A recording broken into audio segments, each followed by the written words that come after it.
the only person here to actually represent charter schools in a light that doesn't preface, I'm not here to bash, but my children attend Edward Brook Charter School.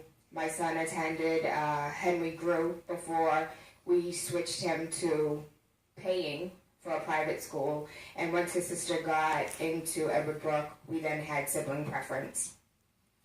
I had a problem at Edward Grew because my son was advanced. I did what I was supposed to do as an adult, as his parent, to teach him the fundamentals. He went to school. He was ahead of his class. I asked the teacher, what can we do? She said, there's nothing I can do but give him packets. You can talk to the principal, you can talk to the superintendent. Those are the things that I did. The superintendent gave me the same option. Maybe we should just give him some packets. What is a packet going to do when he's already a grade, maybe even 2 ahead of the other students in his class? He went ahead, we paid for him to go to a private school. The private school had absolutely no structure. There's more heathens in private school, in a Catholic school. There were more heathens there than there were in public school. His sister got into Edward Brook. He got into Edward Brook. Was I upset when they called me about the Mitch Mac socks? Absolutely. Was I upset when they called me because he needed gym? He needed sports? He needed activities? He couldn't sit still in his chair? Absolutely. But was I more upset at the fact that he couldn't go back to Boston Public where he would be a grade ahead of the rest of the students in his class? You want to talk facts? You want to talk numbers? Let's talk facts. Let's talk numbers. First and foremost, Boston Public School has a $1,013,500,000 budget. We have countries with GDPs that are far lower than that supersede us in math, science, and English.